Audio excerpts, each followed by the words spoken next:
Oke, kita mulai. Halo semuanya, Halo, welcome back to our channel. Gue Daniel. ya, gua Mikta. Dan kita akan lanjutin topik kita sebelumnya soal introduction.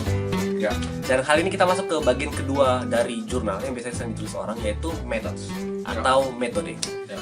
Jadi, gue mulai pertanyaan sederhana ke lu. Metode itu sebenarnya isinya apa? Walaupun semua orang udah sekilas tahu. Ya. Nah, sebelum menjawab lebih detail metode isinya apa, mungkin kita mesti tahu dulu metode. Kenapa sih penting si metode section di metode Oke. ini? Karena metode itu sebenarnya adalah core dari paper kita biasanya. Nah, yang mana ketika kita ngasih ke orang atau orang baca paper kita nih, dengan melihat si metode kita, si orang itu diekspektasikan bisa mendapatkan output atau hasil yang sama dengan apa yang kita lakukan. Oke. Based on si metode itu. Jadi atau dia bisa reproduce lagi. Ya, ya. Jadi kalau dia melakukan hal yang sama persis, dia mengikuti metode yang sama persis, Ya. perhitungannya sama, datanya sama, Ya. dia akan mendapatkan hasil yang 100% sama dengan apa yang kita punya. Ya, betul. Jadi itu bagian oke. Kemudian yang jelas metode itu berusaha menjawab how. Ya, ya. Bagaimana sih lu mengerjakan analisa lu, gimana lu mengkolek data lu dan segala macam itu harus ada di bagian metode. Metode. Nah, ngomong-ngomong soal how, nah si how-nya ini sendiri tuh ketika kita nulis paper itu harus ditentukan dulu berdasarkan kita harus tahu dulu nih, ini tipe paper yang kita tulis nih apa. Oke. Apakah Kenapa dari itu? paper kita original research tipenya atau review paper? Karena kan beda ya. Oke. Beda tipe, beda scope.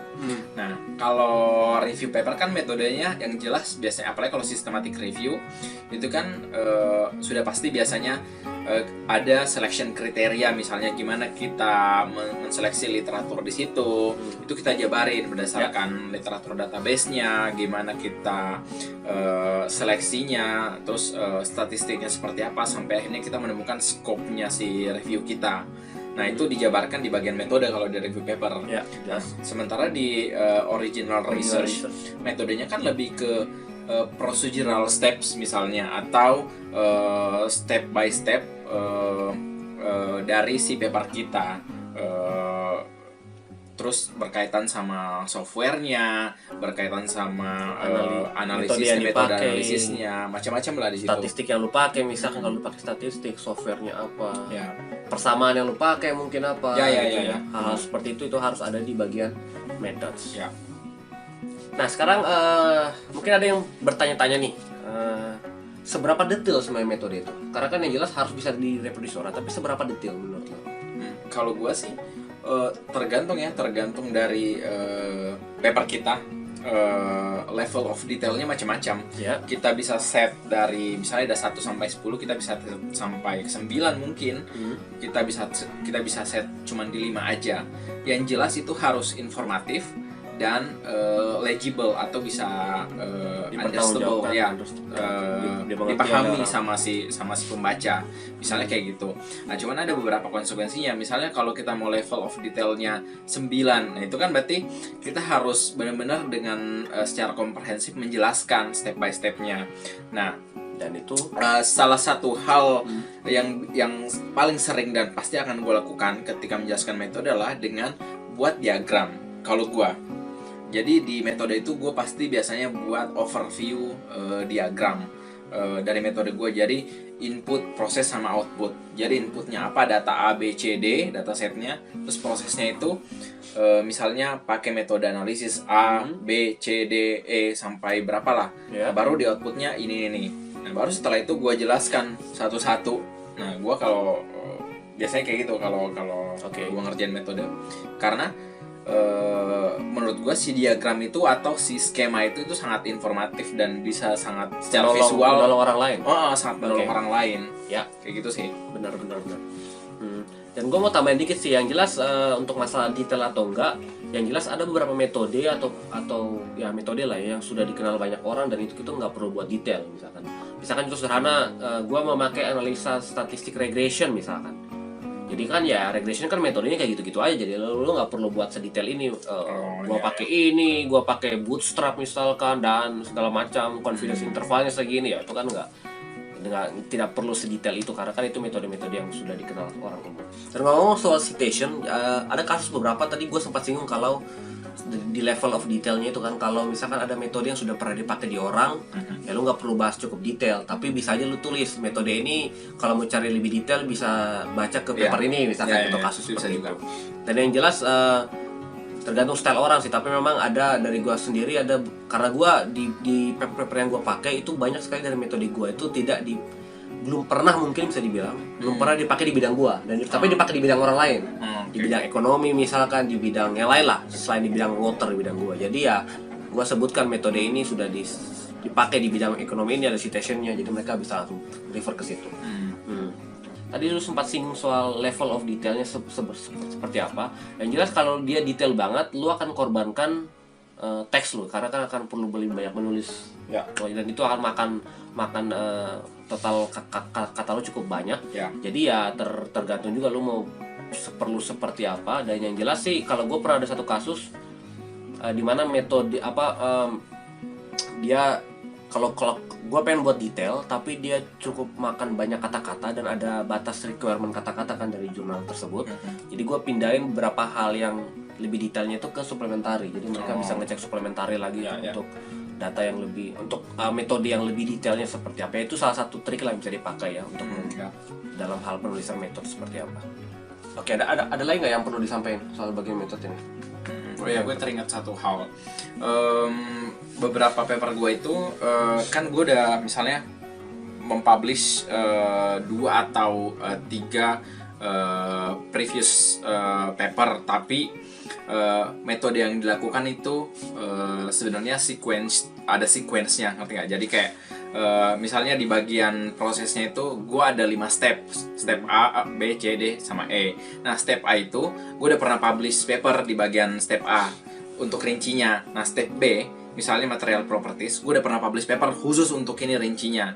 Nah cuman untuk mencapai output dari step E ini itu harus dilakukan step A, B, C, D, sama E. Nah biasanya gue di bagian frameworknya itu, di flowchartnya itu gue tandain tuh, jadi step A warna merah, nah itu gue tulis di bagian bawahnya kalau ini refers to previous works published di sini, ya ada citationnya. Yang step B refers to our previous paper yang published di sini. Nah baru yang selanjutnya itu off the shelf framework atau apa gitu. Nah by authors, nah kayak gitulah, kayak gitu. Jadi itu lebih memudahkan si reviewer atau pembaca mengetahui kalau nggak semuanya baru nih, atau mereka langsung ngelihat kalau mau lihat detailnya itu bisa langsung ke paper yang satunya, karena nggak dibahas di sini. Nah itu lebih bisa informatif sih menurut gua. Nah paling juga karena gua riset gue berhubungan dengan manusia atau dengan sesuatu yang berbau etik, jadi biasanya di bagian metode itu harus ada soal ethical approval. Jadi yang misalkan gue dapat dari kampus atau dari organisasi lokal, nah itu harus di step jelas-jelas di bagian metode. Dan biasanya yang jelas hampir semua jurnal itu kalau riset lo berhubungan sama manusia itu pasti harus jurnal itu biasanya wajib dan harus di step di bagian metode biasanya. Jadi supaya tidak terlewatkan sih. Nah, paling gue teringat satu cerita, mau cerita aja. Kalau tadi kan umumnya itu paper urutan paper itu kan introduction, methods, result ya. Tapi ada kasus, ada di satu jurnal gue yang udah publish, dia tuh agak sedikit aneh urutannya. Jadi dia introduction langsung masuk ke results. Masa? Iya. Introduction. Terus metodenya? Metodenya di bagian sesudah di conclusion lah. Gimana ceritanya? Ya ada. Jadi ada satu paper gua, NPG Clean Water, dan itu sepertinya bisa dibilang hampir semua paper-paper yang di grupnya Nature atau Nature Partnership Journal, dia minta memang dari introduction langsung lompat ke results dan discussion dan conclusion. Oh berarti template-nya given gitu? Iya, dia kayak gitu. Karena dia sebutnya main body lah sebutnya. Main body-nya itu abstract, introduction, results, discussion, dan conclusion. Jadi, dan dia bisa sebutnya main body itu misalkan contoh 5.000 kata. Nah, jadi ini 5.000 kata. Jadi metode itu tidak termasuk main body dan itu terserah lu membuat panjang seberapa pun. Atau ada kasus yang dia minta, kalau gue nggak salah satu jurnal yang dia minta itu bahkan dimasukin di suplementari.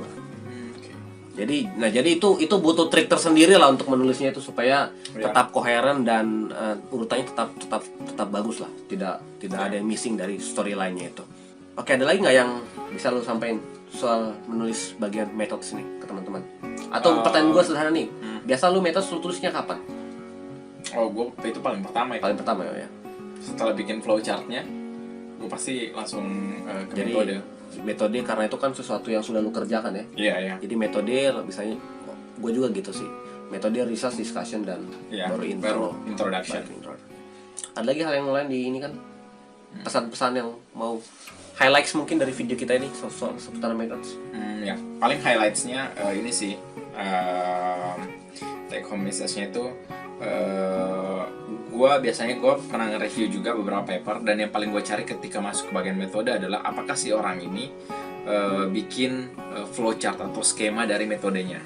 Karena gue nggak peduli entah itu ribet, pendek, atau semana, atau jenis papernya apa, tapi gue yang paling gue cari itu di metodenya itu adalah skemanya, karena gue pengen tahu alur berpikirnya si Alur analisanya juga. alur analisanya si penulis ini seperti apa. Misalnya dari input, dari data, terus dia mau kemana nih, habis ini, terus apa yang dilakukan di situ. Nah itu sih karena itu sangat membantu banget reader ketika dan untuk menganalisa setiap section dari si paper kita, apalagi khususnya untuk memfollow si metode kita kan, karena kan kita doang tuh yang ngerti biasanya. Ya. Nah makanya dengan ngasih bikin flowchart, bikin skema, bikin diagram tentang itu tuh sangat disarankan, Membantu banget ya. Membantu. Terutama kalau metode lu sangat ribet dan banyak. Ya, dan analisa banyak lu. subsectionnya gitu-gitu, itu sangat membantu. Kayak ketika ini di mana lu install ini, di mana lu data ini hubungannya ke sini, apakah dia paralel atau tiba-tiba turun ke bawah. Nah, kayak gitu sih. Ya. Nah, yang jelas sebagai penutup dari video ini, kita pengen kasih tahu ke teman-teman aja bahwa kita tidak cuma memberikan cerita aja bagian-bagian penting itu apa aja, tapi kita akan memberikan contoh langsung dari paper-paper kita seperti apa. Jadi misalkan tadi Mikta sudah singgung soal flowchart, dia buat flowchart, dia akan tunjukin flowchartnya seperti apa. Jadi tetap follow channel kita, tunggu video-video kita yang berikutnya, sehingga kita akan mencoba membuat apa yang kita sampaikan ini tidak cuma teori tapi praktis. Kita sudah pernah melakukan itu dan itu bermanfaat banget.